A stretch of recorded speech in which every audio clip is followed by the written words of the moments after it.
Welcome to Creative Brews. I'm Kristen, and this is your weekly dose of creativity, where photography, design, and life come together. So, grab your favorite drink, and let's talk about what's brewing.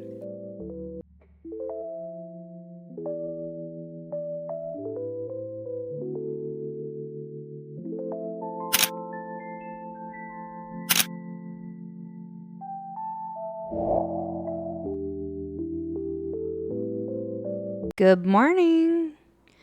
As you can tell, this podcast episode is going to be a little different just because it's just going to be audio. So it's definitely going to be just your traditional podcast episode this time. So it is 9 o'clock in the morning. I've got my coffee. Hopefully, you have something to drink or a little snack or something. But yeah, in today's episode, I want to talk about the psychology of color theory and design. This is something that I've kind of definitely wanted to talk about as far as design goes. And I figured I would do this episode, about some kind of design topic since I've kind of been doing more life and photography lately. So yeah, happy Monday. Or, Tuesday, Wednesday, Thursday, Friday, whenever you're listening, / tuning in. Yeah, so we're going to go over the basics of color psychology. So, as you all know, different colors evoke different psychological responses, and they play a huge role in how people perceive brands. Color also affects behavior and decisions, as well as with receiving information and comprehending information.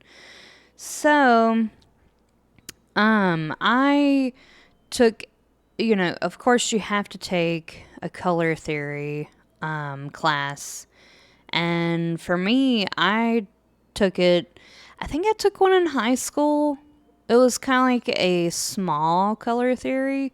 They didn't really go over too much. It was more like color wheel and stuff like that, and what colors were complementary and tertiary colors and stuff like that.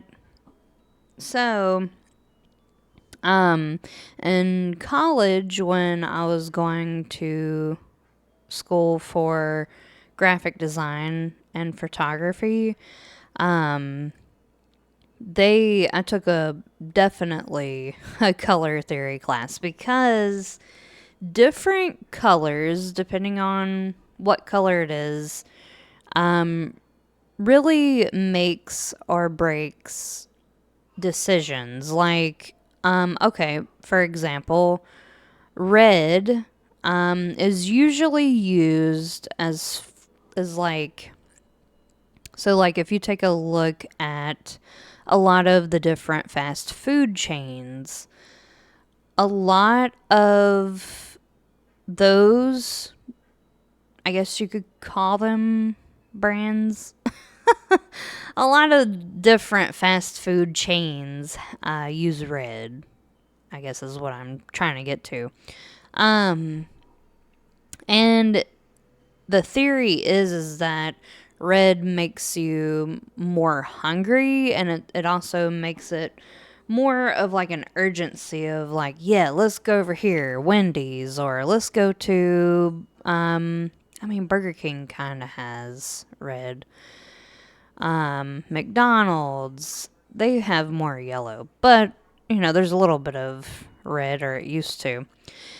I don't know about where you all live, but where I live, some places have actually been going to more bland colors in their logos. Like, there's a spot where I live where the McDonald's, I think it's a Wendy's, and maybe a Taco Bell, they all changed their logo to white.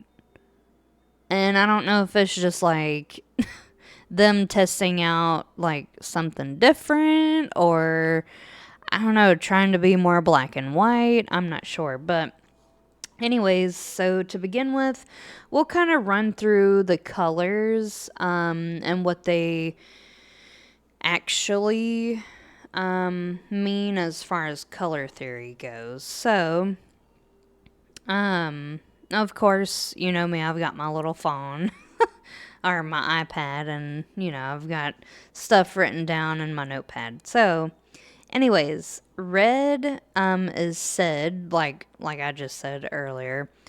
Of course, it's meant for passion, urgency, energy, and also danger, which is why, the stop signs are red.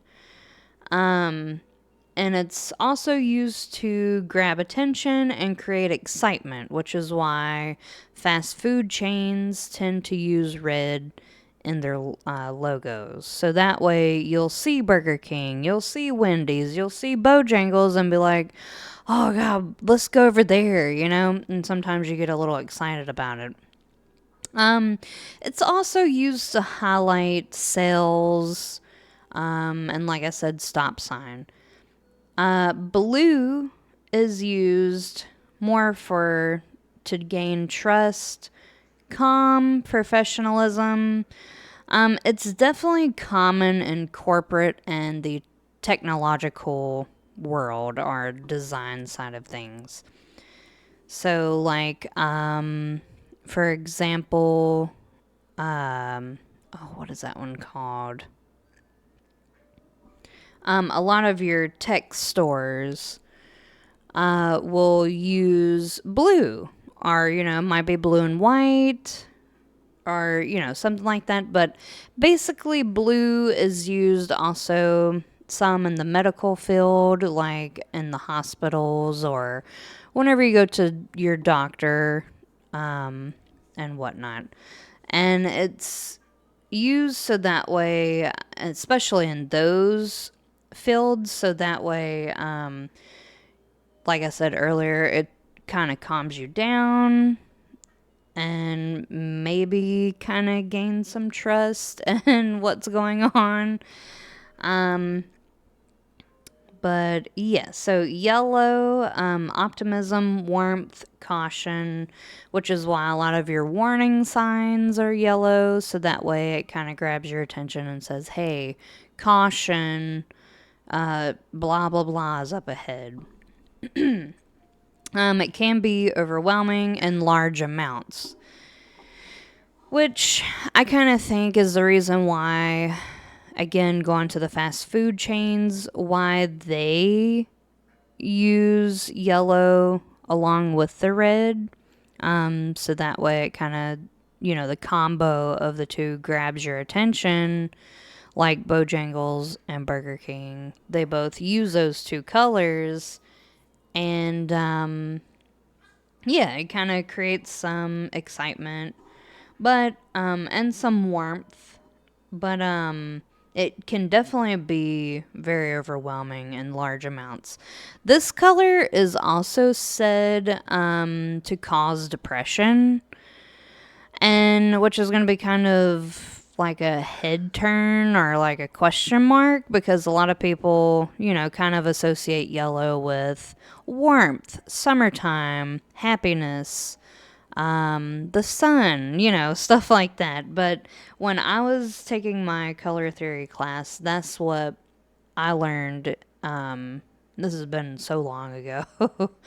But yeah, I was kind of surprised when I heard that.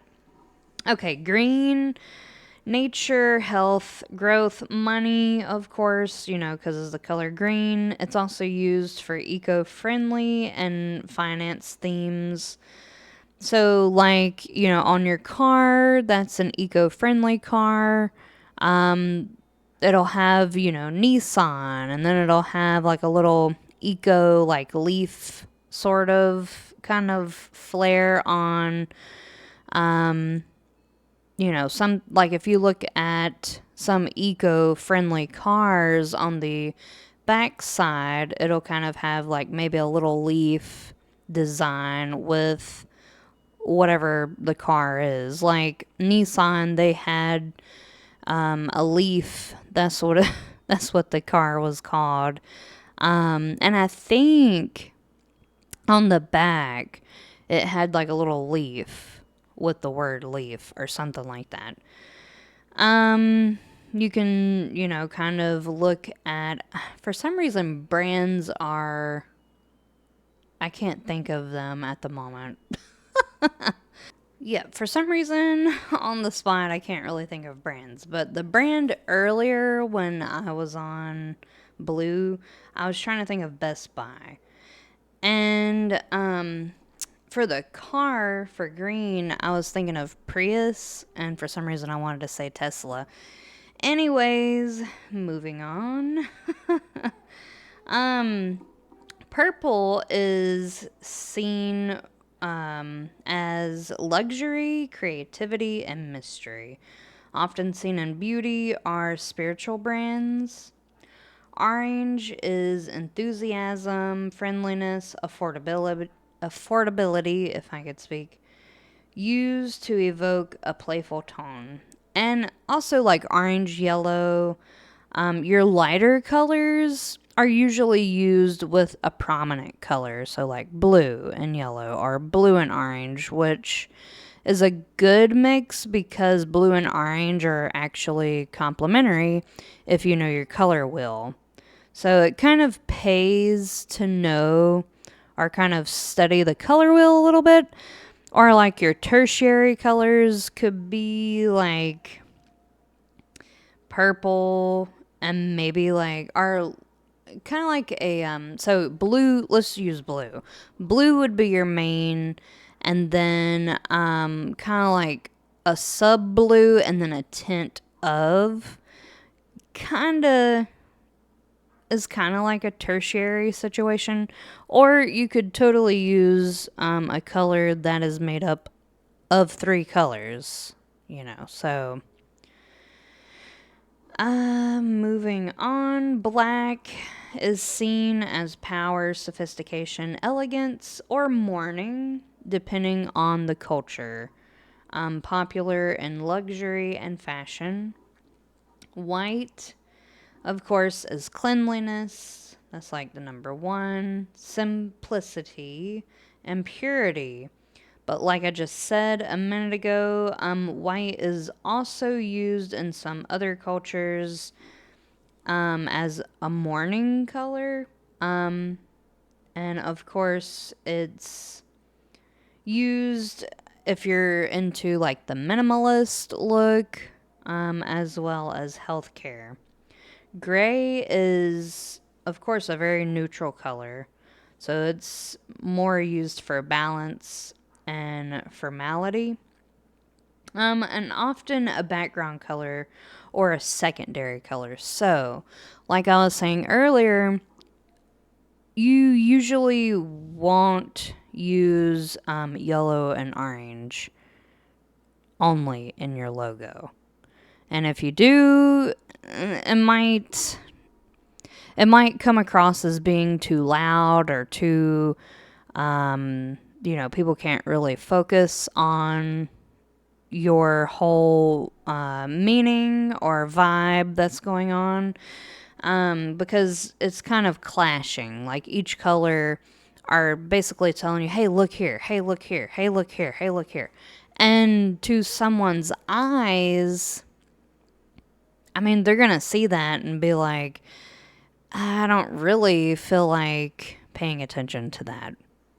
I don't really feel like trying to figure out what that brand even is. So, like Burger King, and I'm going to be referencing probably a few other logos and brands that are pretty well known, maybe across the world and whatnot. Yeah, Burger King, you have yellow and you have red. Well, if their logo was just those two colors, yeah, people would see it and I'm sure people would still go to it. But that's the reason why they kind of encase it with a blue accent. So next time you're driving around, this will be some homework. I was going to keep this to the end, the homework. But why not? I'll go ahead and speak about it now. So, homework is when you're driving around, just kind of take a look around, look at everybody's, logos, all the different chains when you're grocery shopping. Just, be like, huh, that Huggies is red. Or that, um, I don't know. I'm really blanking on examples, and I'm so sorry. um, but if you look at Starbucks, they have a green logo, or sometimes it's white. But again, green, nature, white, purity, healthy, whatever. Cleanliness, health conscious, you know.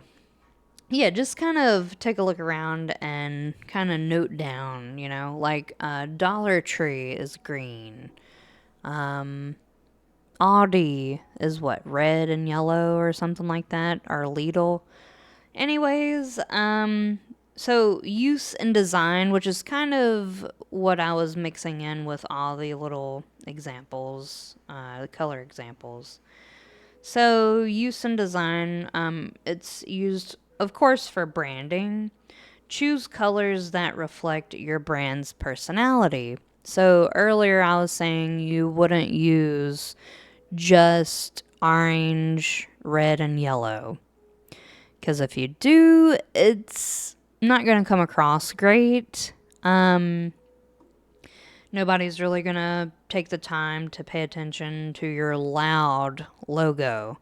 Or especially if you're using it on a website or, um, you know, promoting or a flyer or anything, So whether it's digital or in print, nobody's really going to pay attention. Um, of course, it's used as color to guide attention, indicate actions, and provide feedback. So basically what I just said. If your website is loud and obnoxious, there's no point to anything, you didn't purposefully lay it out great, it doesn't stream, you can't just take your eyes and flow through the website, that's a sign that it's a pretty bad website, and nobody is going to sit there and take the time to sift through your website. I hope that makes sense. For accessibility purposes, you definitely want to ensure that your color contrast is sufficient for readability and inclusion. So, that being said, you don't want to use a light colored background and light colored text. Or what I can't stand, I guess, is when somebody uses like, okay, a white background with yellow text or something like that. Or sometimes even a white background with red text is just, I don't know, for some reason my eyes just can't, like, obviously I can read it, depending on, the product, but it just doesn't come over well. Like, my eyes don't perceive that well. You kind of want to stay away from that, or a red background with, I don't know, orange text, or whether it be a website or product. Like, nobody is going to again, sit there and try to depict what it says, what's going on, and all that. Okay, so I'm going to go ahead and sum this up. This is probably going to be sort of on the shorter side as far as the episodes lately have been like 40 minutes. But let's go ahead and sum it up. So, colors aren't just visual, they carry psychological meaning that can shape moods, influence behavior, and communicate ideas without words. Which, again, is everything I've basically been saying.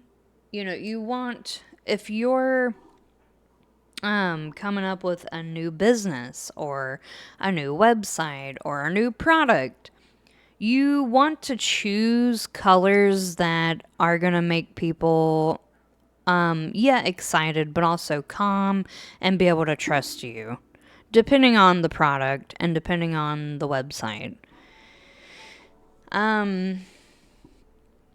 Designers, a good designer will harness this power to guide user experience, brand perception it's hard for me to speak apparently, and emotional impact. Yeah, so that's basically everything I've been saying as well. And a good designer also chooses color that is not just for aesthetic reason, but to shape how people feel and act when they interact with either the product, the brand, your website, the space. The list goes on. And the psychology rather, behind color theory and design is rooted in how our brains perceive and emotionally respond to color. So, again, what I said earlier with the yellow, I was surprised to hear that, yellow is warmth, it's optimism, and it's a caution. It's like a cautionary color. But when my teacher was like, it also can kind of cause some people to, be depressed or feel down and sad. I was like, how? Because yellow is such, I guess that's where that comes in, like the psychology behind color theory is different for everybody. So what I might see as overbearing, someone else might see as, oh, this makes me excited. Let's do it. Even like rides at amusement parks, pay attention to those colors. Like, colors are used in artsy ways, yes, but they're also 9 times out of 10 used for informational purposes, like on your signage and stuff like that. But yeah, that's basically about it. I think that wraps it up really nicely.